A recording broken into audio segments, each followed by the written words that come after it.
Jadi sebelum Yesus ada sama yang belum pernah dengar Injil itu sama. Ya, sebelum Yesus ada, ya. Nah, sebelum Yesus ada ke dunia ini kan ada nubuatan mengenai Yesus. Nah, orang-orang Israel yang percaya dengan nubuatan Mesias itu kan Tuhan Yesus bawa ketika Tuhan Yesus bangkit. Aku akan memberkati orang-orang yang memberkati engkau, dan mengutuk orang-orang yang mengutuk engkau. Dan olehmu semua kaum di muka bumi akan mendapat berkat. Ya, pertanyaannya ya gini Kak Elia. Kalau misalnya orang yang percaya kepada Yesus itu selamat. Nah, Ya. kalau misalnya orang yang sebelum Tuhan Yesus itu, yang sebelum mengenal Tuhan Yesus itu bagaimana? Itu dari pandangan teologi ya. Terima kasih.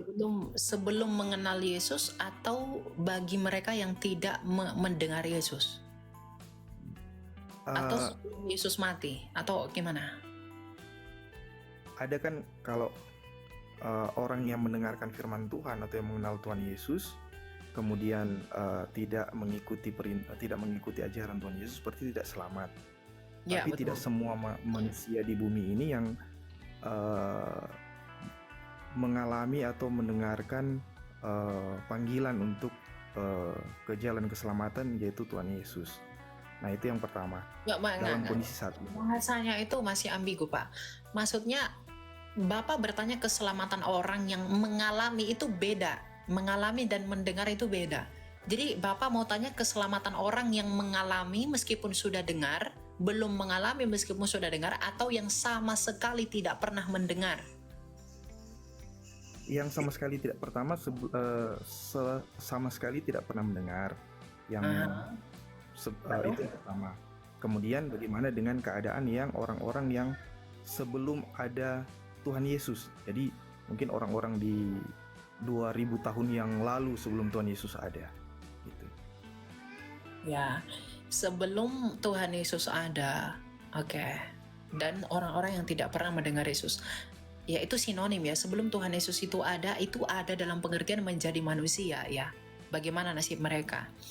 Ya, bagi orang-orang yang sama sekali belum pernah mendengarkan Yesus, baik sebelum Yesus lahir dan juga setelah Yesus lahir, mereka itu akan dihakimi menurut hati nurani mereka.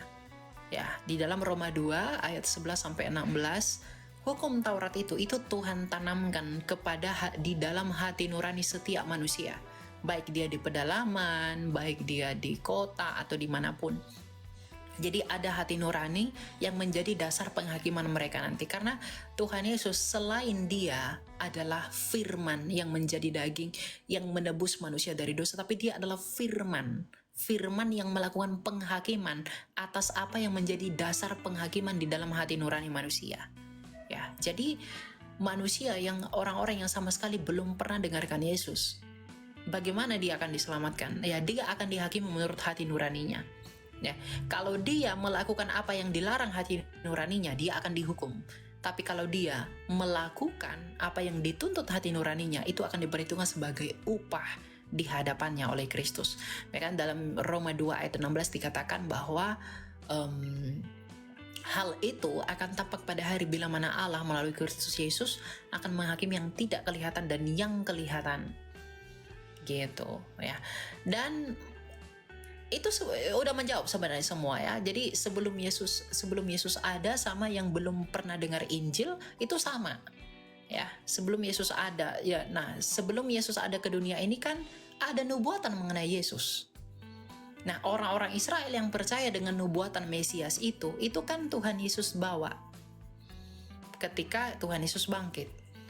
Makanya Rasul Petrus mengatakan bahwa ketika dia mati, dia pergi ke dunia orang mati, memporak-porandakan kerajaan maut dan membebaskan roh-roh orang yang tertawan di sana. Nah, roh-roh orang mati yang tertawan di sana itu adalah orang-orang pada zaman Nuh sampai kepada zamannya Israel sebelum Yesus mati, yang percaya kepada Mesias itu, nubuatan Mesias. Nah, jadi orang perjanjian lama itu beriman ke depan, kalau kita beriman ke belakang. Ya, kalau Musa itu beriman kepada 1500 tahun ke depan, kita beriman 2000 tahun ke belakang, tapi tetap salib yang menjadi landasan keselamatan mereka. bukan yang lain-lain. Begitu. Dan yang belum mendengar Injil, di luar dengar Injil dan tidak mendengarkan nubuatan itu, ya berlaku hati nurani mereka. Gitu.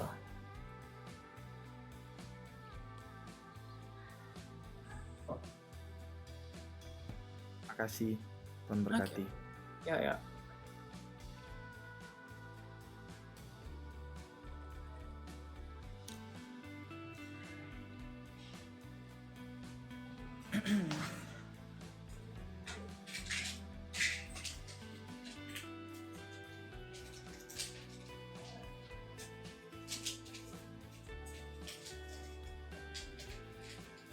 Ini siapa ya? Oh.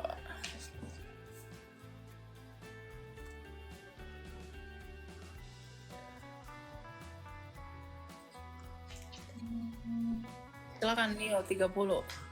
Ya, makasih Kak atas kesempatan yang diberikan Kak. Saya tertarik mengenai penjelasan Kakak mengenai kemesiaan Yesus. Kemesiasan. Ya, mohon maaf, kemesiasan Yesus. Saya mau bertanya ini mengenai takdir di tangan Tuhan dan jodoh di tangan Tuhan. Saya percaya jikalau takdir kita itu kita yang menentukan kehidupan kita karena Tuhan berikan kebebasan. Tapi saya agak ragu bagaimana firman Tuhan mengajarkan bahwa kebebasan itu diberikan kepada kita. Dan mungkin ada beberapa orang yang percaya bahwa kita ini sudah ditakdirkan seperti ini dan bagaimana kehidupan kita ke depan. Tapi saya percaya Tuhan juga maha besar, dia memberikan kebebasan untuk kita hidup bagaimana kita menjalaninya dan bagaimana kita akhirnya mati nanti ke depan. Kemudian di Kristen itu apakah jodoh di tangan Tuhan? Tapi setelah saya pikir-pikir, itu jodoh itu kita yang menentukan. Minta tolong ya Kak, bagaimana pembahasan mengenai takdir di tangan Tuhan dan jodoh di tangan Tuhan? Dalam iman Kristen tuh nggak ada takdir. Jadi nggak ada Tuhan itu menakdirkan jodohmu ini si ini itu tuh nggak ada. Tuhan melakukan hal-hal seperti itu kepada orang-orang tertentu, tapi tidak kepada semua orang. Misalnya hamba-hamba yang dia pilih, orang-orang yang dia pilih, Tuhan lakukan itu. Tapi tidak untuk semua orang. Karena apa yang kamu tabur, itu yang kamu tuai. Itu berkaitan dengan free will manusia. Ya. Nah, jodoh di tangan Tuhan, ya Tuhan tahu siapa jodohmu, tapi bukan Tuhan yang buat kamu berjodoh dengan dia. Kalau kamu nggak cari jodohmu, ya kamu nggak menikah. Ya. Ya jadi ya carilah. Makanya Tuhan Yesus berkata apa? Carilah, mintalah, ketuklah. Jadi kamu ketuk dulu, baru minta, baru cari. Ya, itu Tuhan. Jadi nggak ada takdir. Kamu bekerja. Makanya ada ayat kita berkata, kalau dia tidak bekerja, janganlah ia makan. Yep. Makanan tuh nggak ada turun dari langit. Bukan kita tidak hidup di zaman pembebasan Israel di padang gurun yang ada mana dari sorga. Bukan itu. Ya, jadi kalau kamu jodoh itu dari Tuhan, betul, jodoh itu Tuhan yang sediakan. Tapi kita yang pilih. Maka kita itu harus menanggung risiko dari pilihan kita itu. Jangan kamu milih pacarmu yang begini lalu kamu serahkan Tuhan. Ya kamu yang milih itu kok. Gitu loh.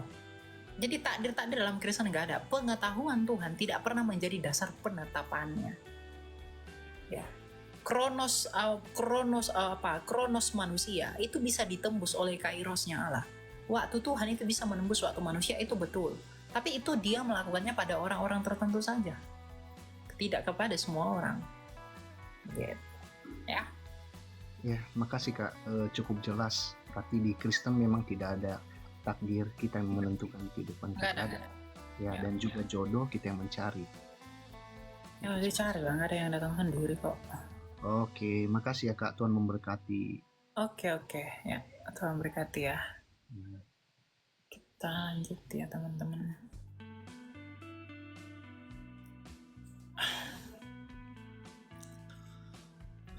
Jam berapa sih ini? Jam 9.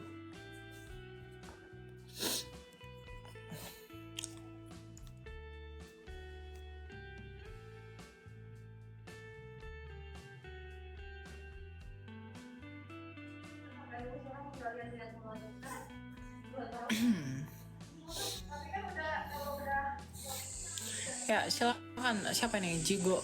Selamat malam. Selamat malam Kak. Ya, silakan. Ya, saya mau bertanya, Kakak jelaskan dulu alat Tritunggal itu Kakak. Saya orang Timur, saya tidak bisa bahasa Indonesia saat. Oke. Tapi kamu ngerti bahasa Indonesia? Ya, saya mengerti tapi bicaranya sedikit-sedikit ya. Oke. Ya. Kalau kamu tanya bagaimana Tritunggal? Tritunggal itu berbicara tentang kebagaimanaan Allah. Ingat ya, kebagaimanaan. Ini saya jelasin pakai gambar aja ya. Biar saya ini. Bentar ya, biar kamu paham. Saya punya coret-coretan biasanya. Tapi kamu ngerti bahasa Indonesia kan? Ya, saya mengerti Kakak. Saya mengerti tapi bicaranya sedikit. Ya, sebentar ya. Saya ini dulu ya. Biar clear ya. Yang ngantri itu banyak teman-teman. Jadi pergunakan waktu dengan sungguh-sungguh ya. Oke. Ini saya ini di sini ya. Bentar ya. Ini di sini dulu. Oke. Nih. Jadi ini ya teman-teman ya, kalau mau bicara tentang Tritunggal, kita mau ini. Lihat ya, perhatikan ya, siapa namamu? Jigo ya. Ya. Oke.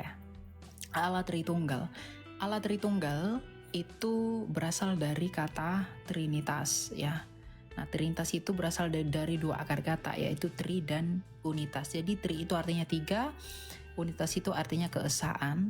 Jadi arti dari Trinitas itu adalah ketigaan yang esa atau uncompounded singleness.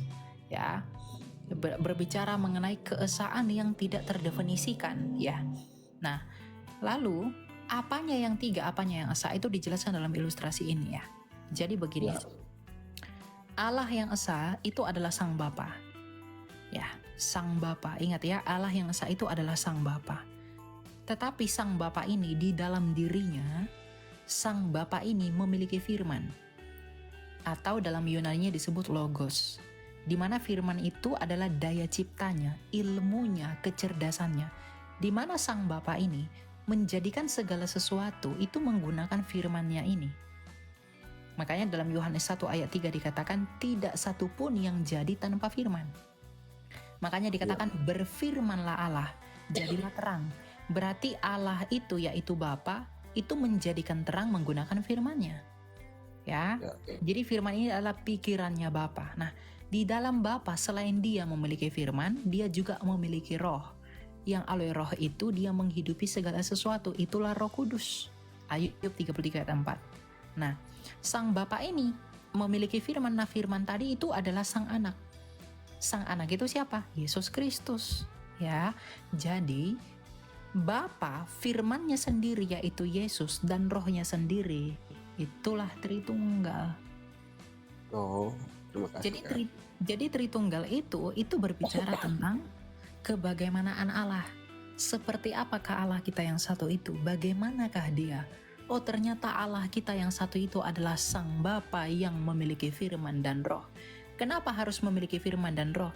Bapa Allah kita itu memiliki firman, itu artinya dia adalah Allah yang mencipta. Kenapa memiliki roh?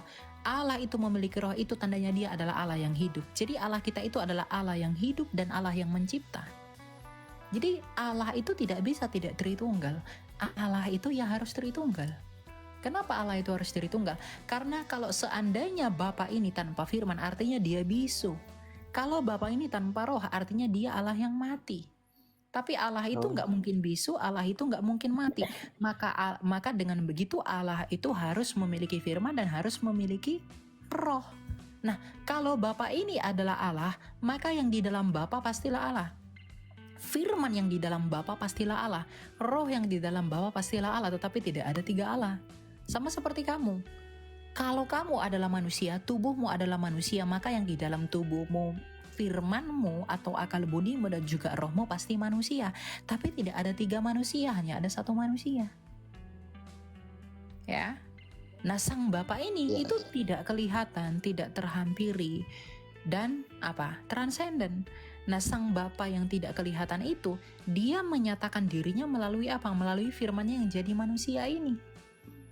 Jadi kita mengenal Bapa yang tidak kelihatan itu melalui firman-Nya Bapa yang menjadi manusia. Jadi kita bisa tahu siapa Bapa itu melalui Yesus yang adalah firman.